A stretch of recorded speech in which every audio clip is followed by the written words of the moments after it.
Spencer Strider thinks he won't miss too much time to open the 2025 season.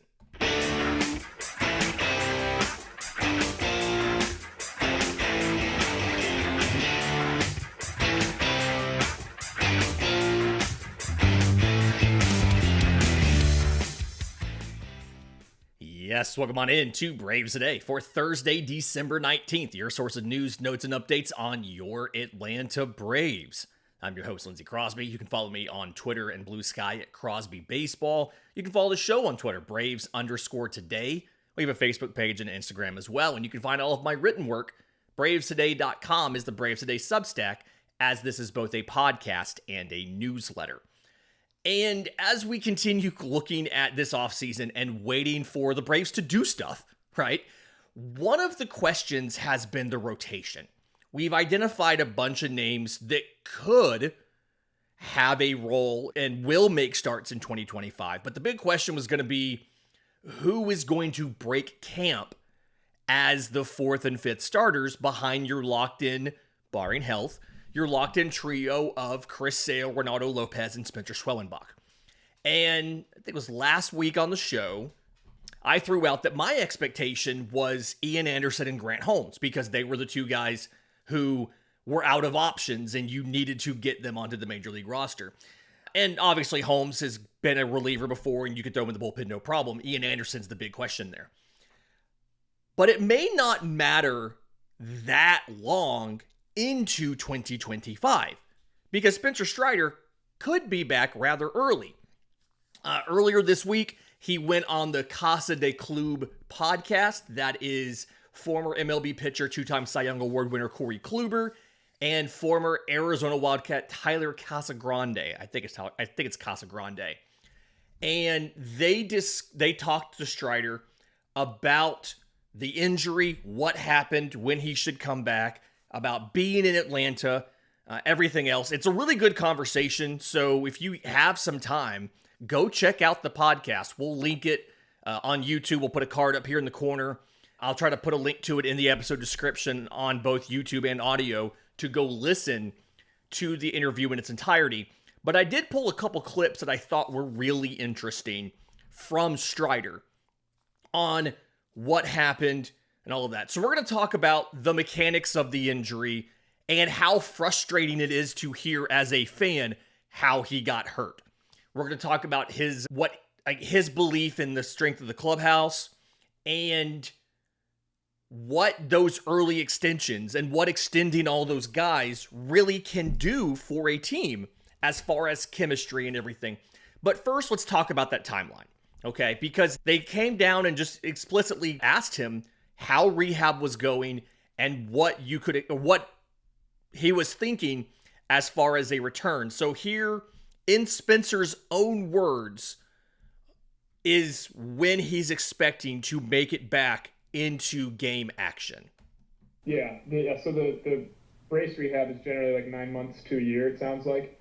They've got me on essentially a year program. I had surgery shortly after opening day, and so there's no reason, obviously, to be a 9-month recovery. I don't need to be facing hitters in January or anything. So if everything stays on track, then we should be coming into spring training kind of in a normal environment in a way. I'll be facing hitters at the end of February and pitching in games in spring training, and then hopefully shortly after the season, I'm at a point where I'm effective enough and feel good and have achieved what we need to in the program to pitch in big league games. So I didn't know it was going to loop that audio clip again. Sorry about that. So the big thing for me here, and somebody on, I think it was social media, I was like, I hope he didn't say effective enough because we don't want him back if he's not 100%. And that's a sentiment that I've shared myself as well. And knowing Spencer Strider and how he is determined, and he talks about it in this podcast, to be the greatest pitcher, not just that he can be, but the greatest pitcher in baseball. I don't think he's going to come back if he's not 100% or very close to it, right? Maybe you see a 90% Spencer Strider. I think some of it depends on how the Braves rotation is doing, right? It depends on how the team is performing. If the team is doing very well and can afford to have him...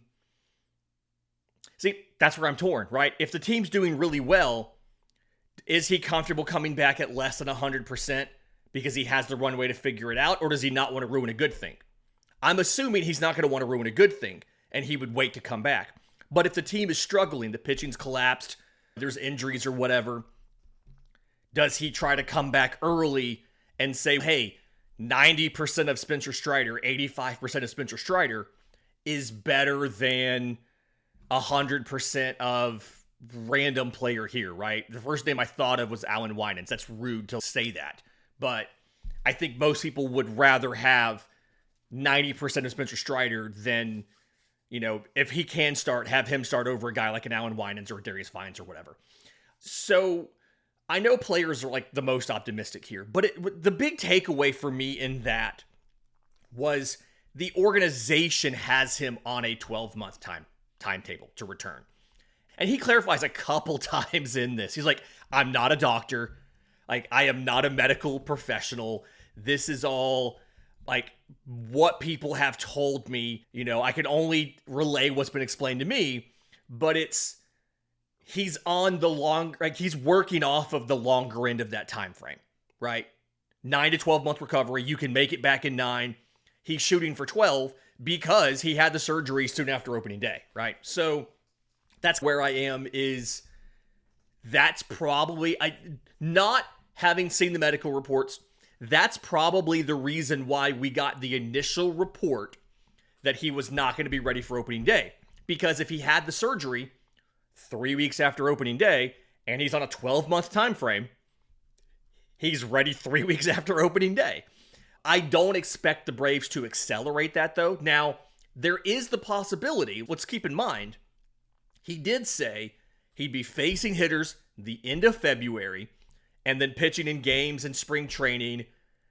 And it's possible that when he gets into live action, that he will be ahead of schedule as far as his stuff, how he feels on his control, his velocity, his spin rates, everything that he's trying to do. And they do think maybe opening day can be a realistic target. And this is something AA told us.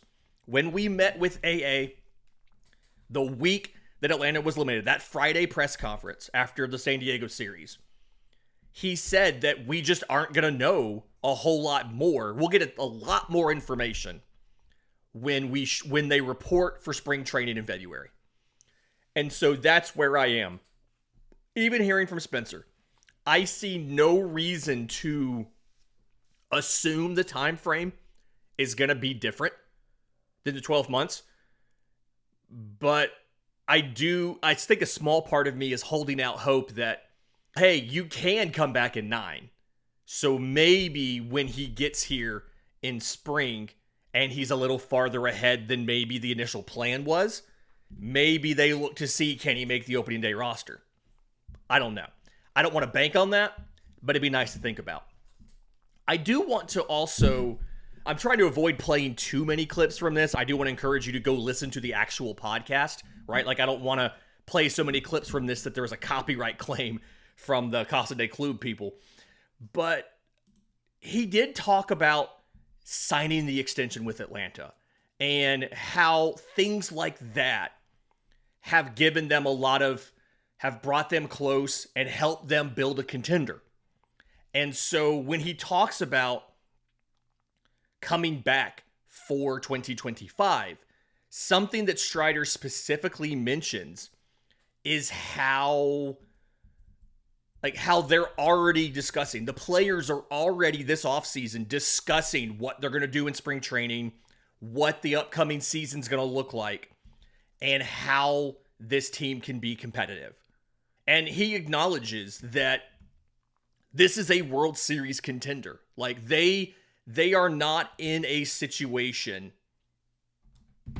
where they're trying to figure out how to be competitive. They're past that. They're trying to figure out how to win the World Series. And he specifically talks about how the early extension he signed helps with that, and how doing things like that, extending players when they're younger, gives them a sense of security and gives them, gets rid of some of that anxiety about, are they going to stick in the major leagues or not? And I think here's the quote. Even now, I have those moments where I think, man, how did I get here? I'm a complete fraud. I'm not that good. I can think mostly about the times I've sucked, and I've got plenty of material to think about. Goes on. That generous opportunity from the Braves, it's cool because it conveys some trust and some unity too. Just like, hey, we want you as part of the team, as part of the organization. And I think that's great. The environment that we have on the team as a result, we've done that with a lot of guys. We have a lot of guys who are deserving of extensions and are just great personalities and leaders. And it's created a very good culture for us. It's great just to know that you can build lives with these guys. You can build friendships. Our wives can be friends. Our families can get to know each other. And I think all those things, the value of them can be forgotten. Sometimes you want to get hyper fixated on the numbers and the things on the field. But that belief and that camaraderie that exists and is often cultivated off the field is huge. And then having guys that are secure in their position on a team really helps facilitate that. And I think this is an important reminder from an active player who is around these guys all the time during the season and talking to them frequently in the offseason. This is an important reminder to us that as frustrated as we are that this team hasn't been more active in free agency to this point, right? It's December 19th. You haven't really signed a major free agent, right? You've brought in a couple guys on non-guaranteed deals. You've re-signed your own guys to different deals in Aaron Bummer and Ronald Lopez, but you haven't really made a premier signing, like a no doubt slam dunk major leaguer gonna be on the roster next year guy.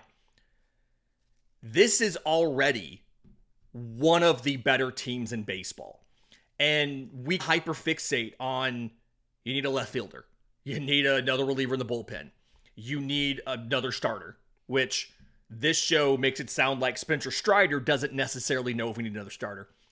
But the amount of turnover on the Atlanta Braves is so much lower than on other teams that we, in Spencer's own words, we get hyperfixated, right? We get hyperfixated on what we see as these crucial and urgent deficiencies on the roster, where in reality, it's one spot in the lineup, right?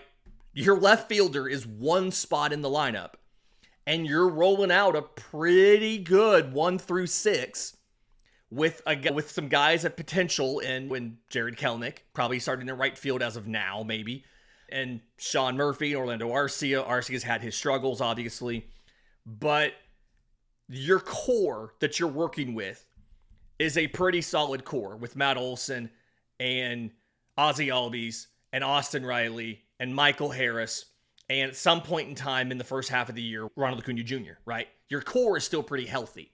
And is still pretty robust. And so sometimes we hyperfixate on these little things, right? On this single lineup spot, right? This single bullpen spot that we want to fill from where Joe Jimenez got hurt, right? This one rotation spot. And granted, yes, you lost 2 rotation members from last year, and Fried and Morton, but we're not talking about signing 2 starters. A lot of the conversation's been signing 1 starter, and we're hyperfixated on that. And it's important to just remember and have that perspective that this is a pretty good roster as it sits. And most organizations in baseball would kill to have this kind of certainty going into the offseason. The New York Yankees just lost the World Series and lost one of their best players in Juan Soto. And they've already had to... They signed Max Fried, obviously. They traded for Cody Bellinger. They had to go out and trade for a closer in Devin Williams. They still have questions in the infield, right? They're still looking for a third baseman. or a second baseman, and Jazz play third. They're still looking for a first baseman. They have so many other holes to fill that we don't. And they were just on the World Series. So I do think that this is a good reminder. It's the first thing I thought of when this came up. In just a second, let's talk about the mechanics of this injury, how it happened, because it's going to frustrate the heck out of you to hear Spencer talk about it. We'll do that next, right here on Braves Today. Welcome back to Braves Today. Lindsay Crosby talking about Spencer Strider's appearance on the Casa de Club podcast with former Cy Young winner Corey Kluber, talking about his rehab, his injury, his outlook for the season, all that kind of stuff. And again, he clarifies multiple times in this, he's not a doctor. He's not a medical expert. But at the very beginning of the show, he talks about the injury and what happened and how it happened. It's a little bit of a longer clip, but I want you to hear it because it's really interesting in a couple different ways for me. So here's what he says on the actual injury happening. Just getting back into bullpens this past spring. Wasn't feeling great, but you don't want to think too much of it. You just assume that it's rust, and like I said, you never feel awesome. So I try not to make too much of how I feel anyways. I'm try to focus more on what I can control, and got into spring and things were good. Velo metrics, all that was good, felt good, and then very quickly just deteriorated. Figured that I had something wrong with my elbow, and there's a couple of spring outings where I was questioning whether I would get through them and kept pitching too well to. I say it's wild because nobody touched you this spring. You have like almost 40 strikeouts. So that's where I'm like, maybe it's just me in my head. I don't feel good at spring training. I didn't feel good in any spring training. So sure. Again, try not to make too much of it, and then basically came to the conclusion that, all right, something's wrong with my elbow. I'm gonna ride this until I can't be effective. And then pretty quickly, I started throwing sinkers, and I don't throw sinkers, and I couldn't throw off-speed pitches, and I actually had like a pop sensation too in my last outing, and went through the outing, and then came off and said, yeah, something's wrong with my elbow. So went and saw the trainers, and something was up with my elbow. Okay, so the frustration for me here, and this is not anything against Spencer himself, this is a professional athlete thing, is they want to be on the field. They want to compete. If they can physically go out on the field, they want to be on the field. And this is a situation, there was no way for anybody in the organization to know that Spencer's elbow was in the condition it was in because he didn't say anything, right? He kept it to himself. And he kept it to himself until it got bad enough where he had to have surgery and miss the rest of the season. And that's frustrating because you wonder, and I think in just a minute, we'll hear him talk about the mechanics of how this actually happened. Like, what happened inside the elbow? This was not a UCL tear that needed to be repaired by Tommy John surgery. It's important to remember that. But I don't know in this situation if it could have been fixed without surgery. But it also sounds like he never told Brave staff about this until it was too late, right? Until it was too late and your only option was surgery. I remember being at that home opener against the Diamondbacks when his fastball velocity dropped down to the low 90s and we saw these sinkers and I'm like, what is going on? Like, we're in the press box. I turned to, I want to say it was Grant McCauley sitting next to me and I'm like, what the heck is going on? This is weird, right? And he's, I don't know what's going on. This is weird. And he came out a little earlier than we expected. And I remember thinking, is this just one of those, sometimes starting pitchers aren't fully stretched out to open the season and they have a shorter outing their first game out? Maybe. I don't know. And sitting in the media room, in the press conference room after the game, when Snit came to talk to us, Strider did not talk to us, which was a little unusual. Usually you get that starter after a game. And I think I was sitting next to Mark Bowman of MLB.com. And I remember like leaning over and I was like, should we ask about Strider? And he's like, I think they'd have, and I don't have the exact quote, but he said something about like they would have offered something if they had something. And I'm like, okay, that makes sense, right? And then one of the team comm staff asked us if anybody had any questions about Strider. And so Mark's, he's the tenured guy on the beat, right? So he stepped up, and he didn't actually step up. We all sit down in there. But he asked Snit about Strider, and that's where we got the news that he felt something in his elbow, felt a pop in his elbow, he's getting evaluated, and it turns out he never pitched again that season, right? It is okay to be frustrated. That is how it went down. At the same time, I don't know how much we can blame Spencer for that, like specifically, as compared to just that's how professional athletes work, right? Professional athletes, on the whole, don't want to talk about injuries if they can help it because they want to stay on the field and compete. And you heard him say, like, the results were great. He was practically untouchable in spring. Nobody was doing anything off of Spencer in spring training, I think, until that very last outing of spring. He stayed out a little longer than he usually does, and I think that's where he gave up a couple runs or something like that, and that was the first time anybody touched him really all spring.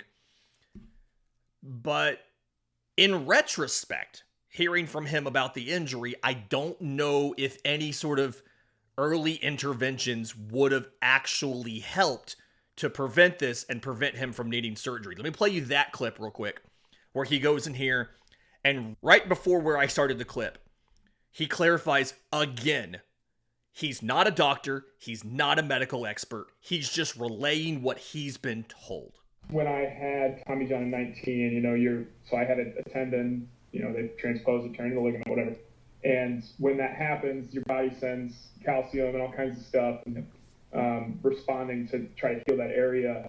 And then as you throw, like, you're stressing the area, which strengthens it. And then they think at some point I overstressed it and it started to calcify. The ligament, inside the ligament, started to calcify.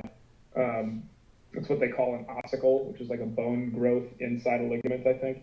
And I blew through tissue connecting the ossicle to my humerus.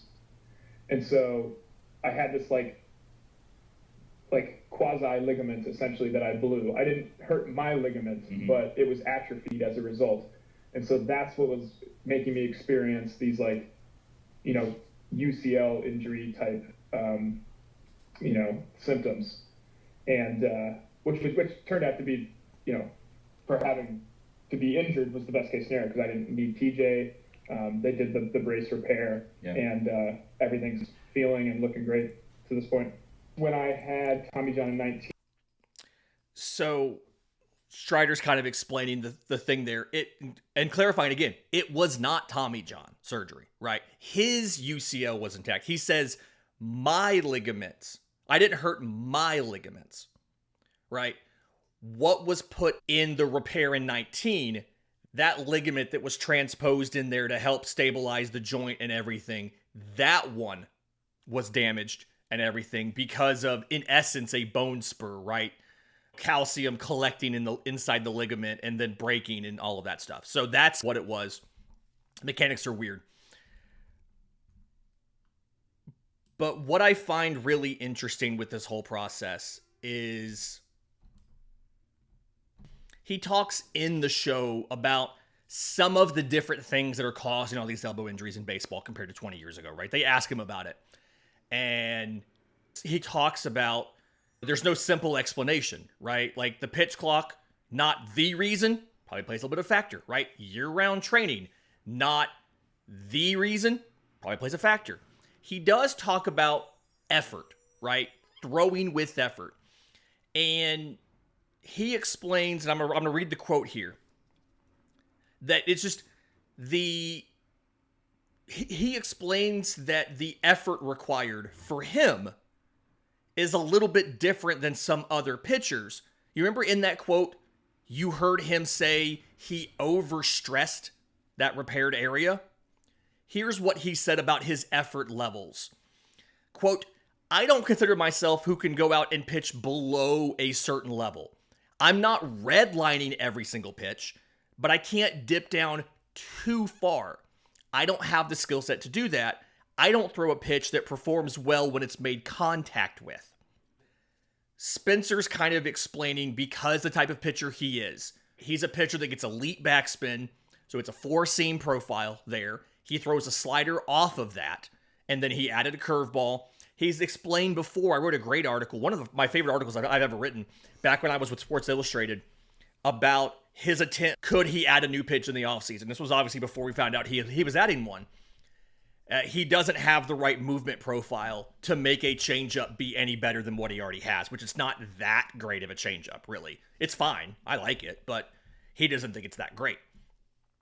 And he's explaining he has to throw with closer to max effort than other guys, right? Than a Max Fried, for instance. He doesn't name names, but I'm just explaining. Than a Max Fried or a Spencer Schwellenbach. Because he doesn't have any pitches. Like, he's a fly ball pitcher. When he gives up a hit, it's probably in the air. Because where did it come off of? It came off a fastball, he didn't get high enough. Or it came off of a slider that he kept too high, and it's getting elevated into the air. He's a fly ball pitcher. He doesn't have pitches that are good at inducing ground balls. His whole game is predicated on swing and miss, and he said it. He doesn't have a pitch that performs well when it's made contact with. His whole goal is for you to not hit the pitch. Whereas Max Fried, for instance, his whole goal was, I'm not going to let you hit this pitch hard. So it's a specific archetype of pitcher that Spencer Strider is. And I feel like the ceiling on the Spencer Strider type of pitcher is higher, right? A guy could still take a Max Fried sinker and launch it out of here, right? But if you can't hit Spencer Strider's fastball, you can't hit a home run, right? The ceiling is higher on a Spencer Strider type, but the floor is lower. And we've seen in the Braves farm system, I feel like there's two real types of guys. There's the guys that have one or two very good swing and miss pitches, right? Hurst and Waldrop splitter, right? Guys that are just that fastball slider combo, and they're getting lots of strikeouts. And the other subset of guys is that Max Fried, Spencer Schwellenbach profile of, I throw 5 or 6 pitches, and you're not going to make quality contact with any of them. Drew Hackenberg is a great example of a prospect that fits that. And Spencer is in essence saying that there's limitations to his type of pitching that those other guys don't have, because he has to give more effort on average than those other guys can do. And again, the ceiling is probably higher, because if you can't make contact with the ball, you can't hit a home run. But the floor is lower, because when you do make contact, you're probably more likely to hit a home run than you were off of a guy that excels at not letting you hit hard contact. Anyway, thanks for being here for Braves Today on Thursday, December 19th. Tomorrow is our mailbag episode to close out the week. A little bit more time to still get some questions to us. We're going to record that either late Thursday night or first thing Friday morning. In the meantime, to listen on audio, do us a favor, leave us a 5-star review. If you're on YouTube, subscribe to the channel, hit the notification bell when we drop the next episode. And until next time, this has been Braves Today.